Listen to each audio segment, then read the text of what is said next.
जय माता दी। नवदुर्गा सप्तशती पाठ अध्याय 8वां। ऋषि बोले, चंड मुंड दोनों दैत्यों के मारे जाने पर, बहुत सी सेनाओं के विषय हो जाने पर असुर राजा महाप्रतापी शुंभ के चित्त में भारी क्रोध पैदा हो गया। उसने सभी दैत्यों को सेना को युद्ध करने के लिए आज्ञा दे दी। उसने कहा, आज 86 उदायुध सेनापति अपनी सारी सेना को लेकर चले। असुर 84 कम्बु सेनापति भी अपनी सेना के साथ युद्ध करने के लिए निकले और मेरी आज्ञा से 50 करोड़ की वीर कुल के असुर 100 धम्र कुल के सेनापति सेना के साथ कूच कर दें और फिर मेरी आज्ञा से कालिक मौर्य सौहर्द काली के सभी असुर तैयार होकर शीघ्र प्रस्थान करें। भयंकर शासन करने वाली असुर राजशुंभ ने इस प्रकार आज्ञा देकर स्वयं भी बहुत सी सेनाओं के साथ प्रस्थान कर दिया। तब चंडिका ने देखा, अब इस भयानक सेना लेकर निशुंभ आ रहा है। तब उन्होंने अपने धनुष की टंकार करके पृथ्वी आकाश के मध्य भाग को गुंजा दिया।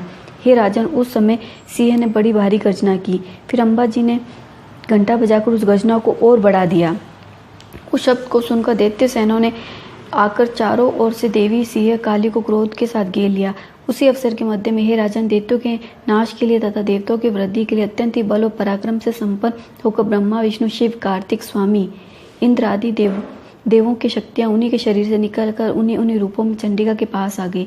जिस देवता का जो रूप जैसे भूषण तथा वाहन है, उन्हीं वस्तुओं से संपन्न होकर वह देवता शक्ति वही रूप धारण कर दैत्यों के साथ युद्ध करने आ गई। ब्रह्मा जी की शक्ति से ब्राह्मणी कहा जाता है, जो संसों से जुते हुए विमान पारूढ़ थी, अक्षय सूत्र कमंडल से शोभित थी, सबसे प्रथम उपस्थित हुई। महेश्वर की शक्ति वृषभ पर विराजमान सुंदर त्रिशूल धारण किए, महासर्पों के कंकण धारण किए, मस्तक पर चंद्र रेखा सुशोभित थी, वह मातेश्वरी शक्ति आई।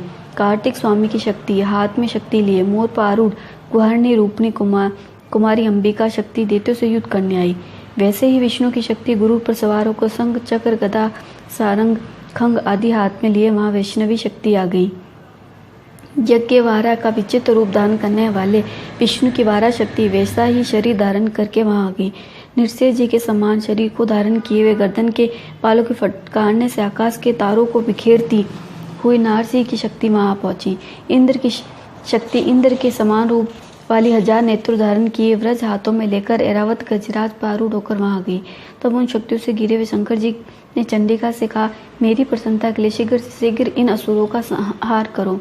तब देवी जी के शरीर से अत्यंत भयानक सैकड़ों गिद्धड़ों की भांति हूँ करती हुई बड़ी चंडिका शक्ति प्रकट होगी। तब उस अपराजिता देवी ने धुएं जैसे जटा वाले शिव से कहा, भगवान, आप दूत बनकर शुभ निशुंभ के पास जाएं और वहां जाकर महाभिमानी शुभ निशुंभ दानवों को तथा युद्ध में आए हुए दूसरे दानवों को भी कहें कि हे दानवों, यदि तुम लोग जीना चाहते तो त्रिलोकी का राज्य इंद्र प्राप्त करे, सभी देवता यज्ञ भाग पाएं और तुम लोग पाताल में चले जाओ। यदि तुम्हें कुछ बल का अभिमान हो और युद्ध की अभिलाषा हो तो आ जाओ, ताकि तुम्हारे मांस से मेरी गिद्धड़ियां तृप्त हो।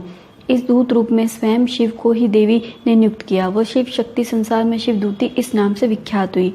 जब शिव द्वारा कथित देवी जी के वचन उन महासुरों ने सुने तो बड़े क्रोध में आ गए और जहाँ कात्यायनी देवी स्थित थी उस पर और बढ़ने लगे। वहाँ कुपित होकर उन देव शत्रुओं ने बाण शक्ति दृष्टि आदि आयुधों से देवी जी पर पहले वर्षा करना प्रारंभ कर दिया। तब टंकार करके धनुष धारा पहने बाण छोड़कर देवी जी ने खेल ही खेल में अनेक फेंके हुए बाण शूल शक्ति परशु आदि शस्त्रों को काट डाला। फिर काली जी भी उनके सामने होकर शत्रु को शूल के प्रहारों से चीरती फाड़ती खंडाक पाक के कुचलती मारती विचरण करने लगी। इधर ब्रह्माणी शक्ति भी जिस ओर दौड़ती उसी ओर अपने कमंडल का जल छिड़क देती, जिसे शत्रुओं का पराक्रम और तेज नष्ट होता जा रहा था। मातेश्वरी शक्ति ने त्रिशूल द्वारा, वैष्णवी शक्ति ने चक्र द्वारा, कुमारी शक्ति ने शक्ति द्वारा उन दैत्यों का क्षय करना आरंभ कर दिया।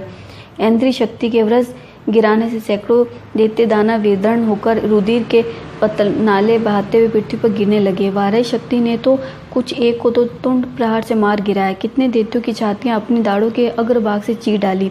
वारा मूर्ति ने चक्र द्वारा बहुत से दैत्य चीर फाड़ डाले। कितने महादैत्यों को नारसिंह शक्ति अपने नाखूनों से विदर्ण करके खाने लग गई। कितने दैत्य शिवदूती के कठोर अट्टहास से भयभीत होकर पृथ्वी पर गिरते गए, फिर उन्हें वह खाती गई। इस प्रकार अत्यंत कुपित होकर अनेक उपायों द्वारा बड़े बड़े दैत्यों को मारते हुए मातृगण को देखकर देव शत्रु के सैनिक भागने लग गए। उन दैत्यों को मातृगण से पीड़ित होकर भागते हुए देखकर क्षुद्र महासुर रक्त बीज युद्ध करने के लिए आ गया। रक्त बीज के व्रज में शरीर से एक भी रुधिर बिंदु जब पृथ्वी पर गिरती तब उसी के समान बलवान दूसरा असुर पैदा हो जाता। उस महाअसुर ने आकर इंद्र शक्ति के साथ युद्ध किया। तब ऐन्द्री शक्ति ने अपने वज्र के द्वारा रक्त बीज की ताड़ना की। वज्र के लगते ही उसके शरीर से बहुत से योद्धा पैदा हो गए, जिनका रूप पराक्रम रक्त बीज के समान था। जितनी भी रक्त की बूंदें शरीर से गिरती उनके उतने ही सदृश बलवीर पराक्रमी पुरुष उत्पन्न हो गए थे। वे रक्त से उत्पन्न हुए पुरुष भी अत्यंत भयानक अस्त्र से सुसज्जित होकर मातृ गणों के साथ लड़ने लगे। फिर ऐन्द्री ने वज्र से उसका सिर शत विशत कर दिया, जिससे रुधिर बह उठा। तब हजारों पुरुष उस रुधिर से पैदा हो गए। वैष्णवी शक्ति ने चक्र द्वारा उसे मारा। ऐन्द्री ने गदा द्वारा शिवराज की ताड़ना की। वैष्णवी के चक्र से शर्त होने पर उसके शरीर से ज्यों ही रुधिर स्राव हुआ, उस हजारों उसी के समान महासुर पैदा हो गए, जिससे संपूर्ण जगत भर गया। कुमारी ने शक्ति से उसे मारा। बारही ने तलवार से, माहेश्वरी ने महासुर रक्तबीज का त्रिशूल से हनन कर दिया। उस दैत्य ने भी गदाधार सभी मातृगणों को पृथक पृथक मारा। उस समय रक्तबीज बड़े क्रोध में समाविष्ट था। शक्ति शूल आदि आयुधों से कई बार विषित होने पर भी उसके शरीर से रक्त प्रवाह के पृथ्वी पर गिरते सैकड़ों असुर उत्पन्न हो चुके थे। देवताओं के रुधिर से उत्पन्न इन असुरों से सारा जगत व्याप्त हो गया। देवताओं को डरा व उदास देखकर तब शीघ्र ही चंडिका ने काली से कहा, चामुंडे, अपना मुख तुम अधिक विस्तार से फैला लो। मेरे शस्त्र के प्रहार से गिरते हुए रुधिर बिंदु और बिंदु से उत्पन्न महादेवों को तुम अपने वेगवान मुख द्वारा खाती जाओ और युद्ध भूमि में रुद्री उत्पन्न हुए महादेवों का भक्षण करती घूमती रहो। इस प्रकार कहकर चंडिका ने रक्त बीज पर त्रिशूल से प्रहार किया। फिर काली ने रक्त बीज का रुधिर मुख से ग्रहण कर लिया। उस दैत्य ने भी चंडिका पर गदा चलाई, किंतु उस गदापात द्वारा चंडिका को कुछ भी वेदना न हुई। रक्त बीज के शत विशत शरीर से जो बहुत सा रुधिर गिरने लगा, उसे चामुंडा मुख द्वारा पीती गई, और जो रक्तपात से दैत्य उत्पन्न हो गए थे उन्हें भी मुख से डालती गई। इस प्रकार चामुंडा ने सभी दैत्य खा डाले, रक्त बीज का रुधिर भी पी डाला। तब देवी ने शूल, वज्र, तलवार, सृष्टि आदि आयुधों से हीन उस महासुर रक्तबीज को मार दिया। शस्त्र समूह से आहत होकर वो पृथ्वी पर गिर पड़ा। हे राजन, रुधिर तो उसका चामुंडा ने ही पी लिया था। उसकी मृत्यु होने पर देवता परम प्रसन्न हुए। मातृगण उसके रुधिर पान के मत से उन्मत्त होकर नृत्य करने लगी। जय माता दी। जय माता दी।